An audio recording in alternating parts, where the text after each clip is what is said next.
Blessed day, soul family. Welcome back. Wellness Wednesday, and we're continuing to build upon the concepts. And I feel like we're going deeper. I love what we're doing and what we're talking about. And I'm so excited to be sharing this material. It's Wellness Wednesday today, and we're talking about the theta shift, attuning to the theta shift, its importance, its function for Qigong, the brain, the body. And then we're building on the concept of pendiculation that we talked about yesterday, and also self hypnosis, and then tying that into the springtime, the liver energy, and strategies for liver energy so that we can maintain connection, circulation, and that quality of feeling, the quality of energy that we're all looking for. So, what's the quality of energy that we're all looking for? What about contentment, gratitude, awe, joy, the childlike qualities that we had in those formidable years, right? Now, when we're older and we're we're tired and we're stressed and we don't heal as fast and we've got more responsibilities. Don't get me started. Feel more heavier. Things feel more stressful. Things feel more consequential. And by that nature, we induce more fight or flight responses in the body from the fear, from the anxiety, from the mental stress. And in Taiji Chuan, the pursuit is transparency, lightness, and that's facilitated by circulation in the meridians, flow, open channels, and abundant energy, and the ability to recoup and the ability to rejuvenate. That brings us to the theta shift, and that brings us to sleep as a superpower. Do more research into sleep if you can, and how important it is. You know, in our teens and our 20s, we really wreck ourselves by just not sleeping well, building poor habits. And then when we get to like our 30s and 40s, if we try to sustain those habits, forget it, right? But here's the power of Qigong. When we induce voluntarily the theta shift, the theta state. So, what is the theta state? The theta state is the brainwave state that is attributed to deep inner intuition, creativity, healing, and insight. What is that attributed and connected to? Insight. Well, connection to the divine, right? Enlightenment, liberation. So when I've had these profound experiences in practice, and to helpful practical strategies and ways to move forward in life, to resolutions of past experiences, and self-resolution to finding contentment and gratitude and that quality of chi in myself. But that's all founded upon the ability to induce the theta state. And the theta state, we looked at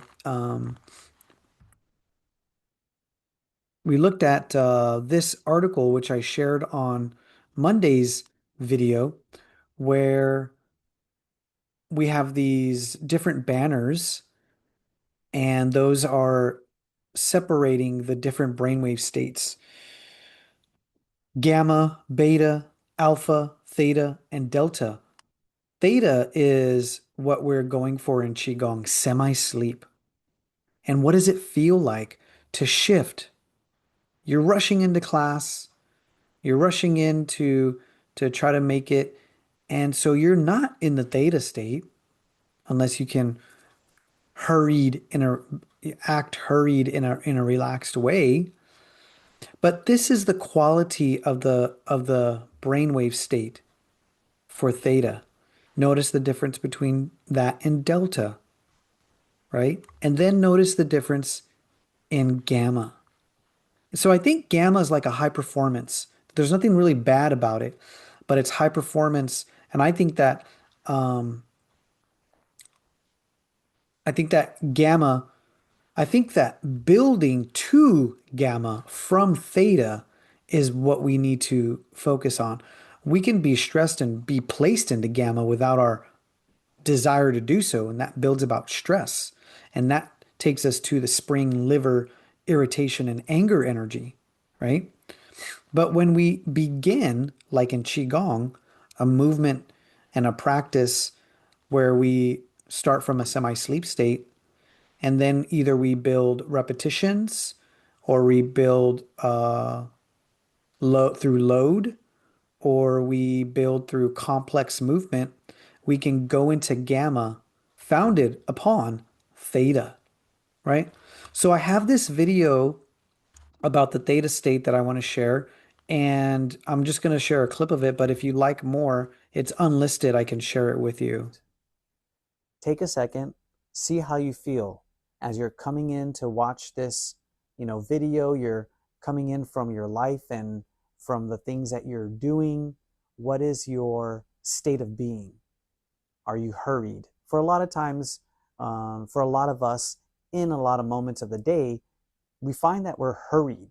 If we're hurried, we're not at ease, calm, relaxed, right? That's why we have to do all of these recovery exercises, practices to induce our rehabilitation, to um, recycle and also um, gain energy as we've depleted and given our energy away, oftentimes in a hurried state. Okay.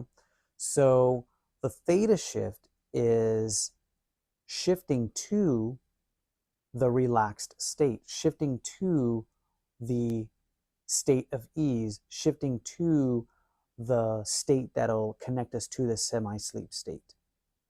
And then shifting to, if we're laying down, shifting to from semi sleep to sleep, shifting from sleep, shifting from semi sleep state, shifting from semi sleep to waking, and then all the various states of being that we have in our waking state.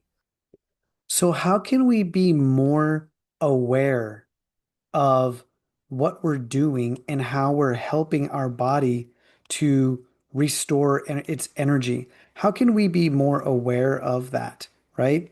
Yesterday and the day before, or we introduced pandiculation and the concept of stretching and yawning and how the body automatically does this without us even knowing. So I posed the question, can you be aware of when the body yawns and stretches? Asking the question, can you be aware of involuntary bodily movements? That is an exercise of, of awareness that is really foundational to being aware of practically anything and everything, right? And why is that important too? Because we want to be aware of our habits. Our habits are subconscious patterns that we don't need to think about because we actively have created the pathways for habits to arise out of us. And those could be good habits, those could be not so good habits, right? We've all had the experience, and as we get older, we age and we try to understand what are going to be the good habits that we want to take into aging. So we need to also then open our minds to be flexible and open to change, suggestible, right? That brings us back to Monday's concept of hypnosis and how my teacher would talk about Qigong as a self hypnosis. Under a relaxed state, can you suggest to yourself, I can do better going to sleep earlier. I can do better mitigating my emotions. I can do better hydrating. I can do better being nice, being kind, being compassionate, being empathetic. I can do better hearing all sides of the story, right? Otherwise, you're rigid, closed off, and ingrained in your patterning, and you tell yourself, that's just how I am. I can never change. So you hear people say those kind of things, right? But if we're in spring and we're being subjected to irritability and anger from ourselves, we then have the opportunity, as we mentioned last week, to drop the mask and say, look, I'm having this human experience, right? I need to find a way to shift it, change it so that, sure, I can have my irritability, I can have my anger, but I don't disturb my my peace or the peace of anyone around me as a result, right? So then we need to ask, wow, well, remember the four stages to liberation of emotional bondage, recognition. Okay, well, I need to recognize it. Awareness. I'm aware and I want to be aware when it arises. When it arises, okay, what am I doing now to go down a different path? And then how do I maintain that practice to build that pattern and build that habit, right? If we want to maintain suggestibility, we have to maintain the theta state. That means we have to always be in a relaxed state. And now, being in the spring when irritability, liver anger rises, then that presents the opportunity, right? To then induce our calming strategies. What do we find here? A cycle, right? We have that yang liver energy uprising coming up.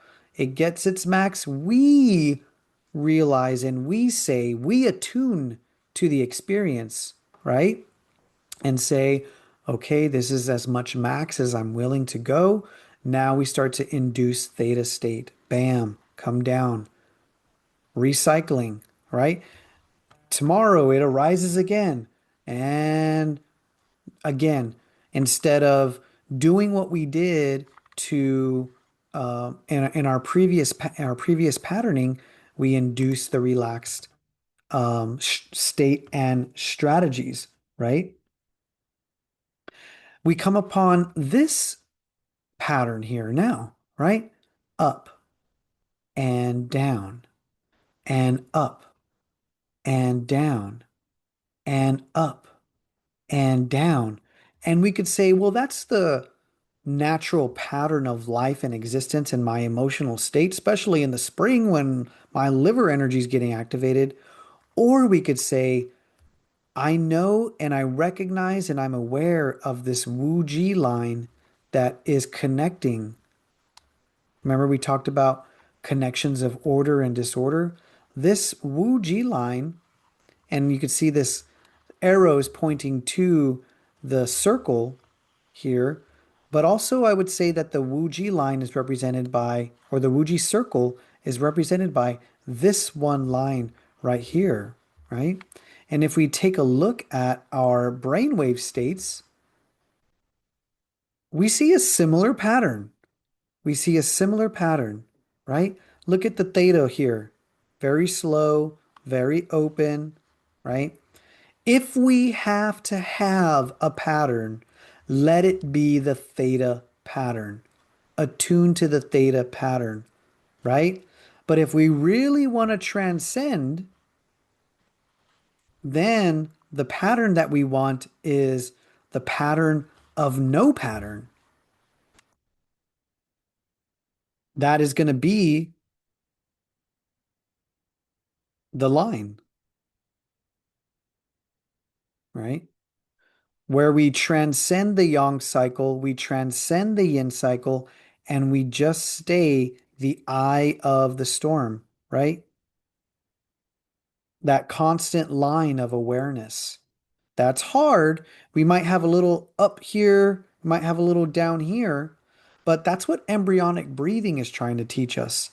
Embryonic breathing, Qigong meditation, to be what Dr. Yang calls neutral, water, right? That's really what we want.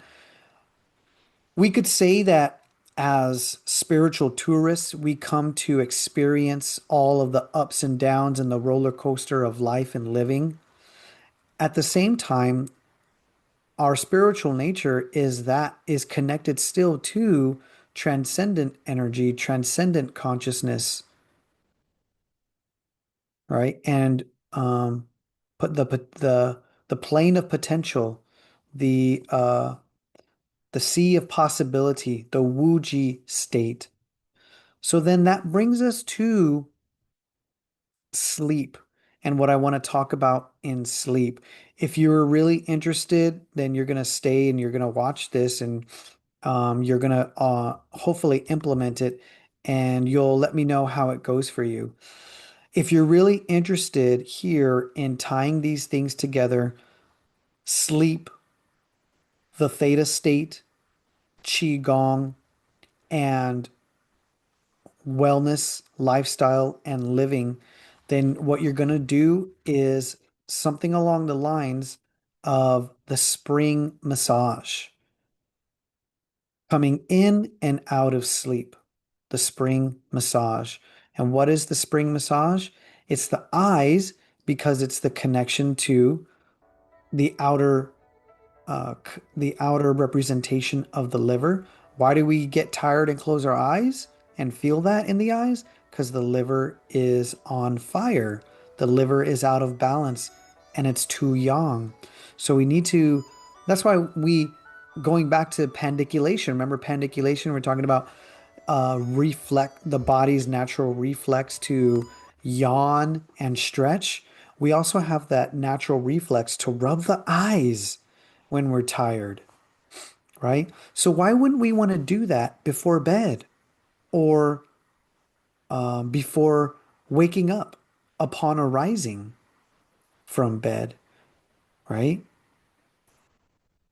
And in that same vein, I want to introduce you to Dantian massage. I may have talked about it recently, but in the spring massage series, in the spring Qigong series, it's called Zanwan up and down. Zongwan up and down, which is essentially a massaging of the abdomen, which is doing what? Targeting the zone of the liver. But here, what you're doing too is adopting and borrowing a fundamental Taoist practice that is connected to energy cultivation and I Ching Jing practices. What are I Ching Jing practices?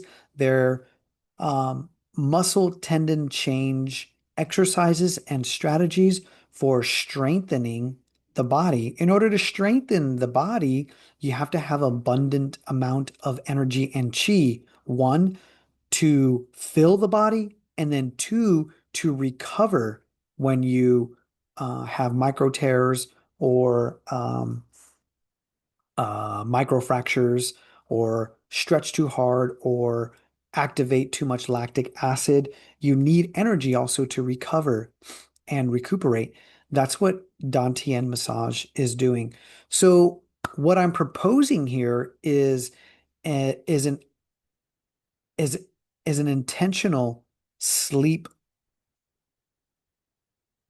induction, an intentional sleeping process and a pattern in which you lay down and you do something like back to childhood breathing, which is deep abdominal breathing, right? And then you do abdominal massage or eye massage, right?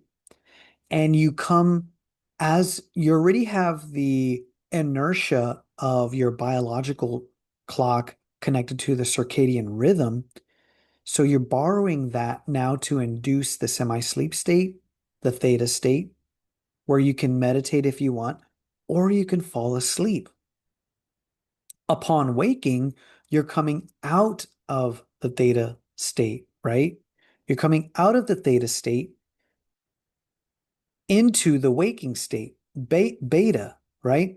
So, what's the process of going from stillness, sleep, to movement, the waking state? And how are we aware of that? So, this is my knee video, which has like 6,000 views on it, and it demonstrates massaging of the knees, but I pose a simple question in here that is fundamental to what we're talking about today. Before getting out of a still position, seated, um, lying down, move before you move. Okay? Move in small increments, in little circular ways. I'm doing my leg. Before you move, before you get up, because you're going from stillness to moving. So this is, I would say, a Tai Chi approach, because from one position to another, how many movements are there within those 2 points? Does that make sense? So, for example, me sitting up to standing. Okay, I might know that my knees or my ankles. How many movements does it take to get out of bed? How many movements are there? And if you start to ask this question, then you start to become more aware of the self, the body, even the breath. And then when you need to, theta shifting. You become attuned to what it feels like to shift from beta, gamma, alpha, delta, theta, right? So for those who have meditated a long time, they have that experience of down regulation and relaxation. The theta shift is, and the goal towards theta shift is the down regulation. It's the parasympathetic, voluntary induction. So that's my message for you for today on Wellness Wednesday. Attune to the theta shift, as that's going to be foundational for many things wellness, for your vitality, for your quality of being and sense of being, your emotional contentment, your psychological gratitude, and then also your outlook on the world and of the world. If you have an outlook that is positive on the world, you'll have positive experiences. You'll have you're creating the pathways, for that. Likewise, in the contrast, it's the other way. So let me know what you think, right? If you'd like to explore the theta shift, let me know, because in many of my Qigong facilitations, I start with theta shifting, right? That's essentially the foundation. And we can you can only really go so far in Tai Chi Chuan or in Qigong practices without the theta shift, in my opinion, right? Because of the strong effects that the theta state has on the chemistry of the body, reducing cortisol, inducing the parasympathetic response, deepening breathing, bringing blood flow, stimulating that rest and digest state, and bringing yourself out of the fight or flight state. Additionally, you can't learn well in the fight or flight state. Who wants to learn well? Who wants to be in the fight or flight state continuously, right? So, all the more reason to do a Qigong practice, all the more reason to seek out Tai Chi Chuan strategies and even breathing strategies. So, and then also to entertain that concept of self hypnosis, Qigong as self hypnosis. It's a little woo. It's a little scary to think about that because you have that sense of giving away control, right?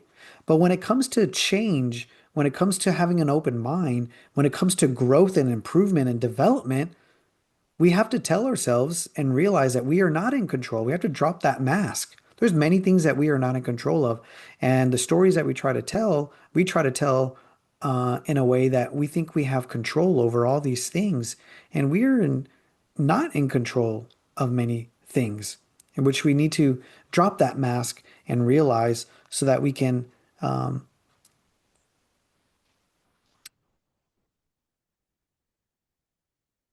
attune to reality and truth, right? So let me know what you think, and I'll be back tomorrow for Resolution Thursday. What will we be talking about?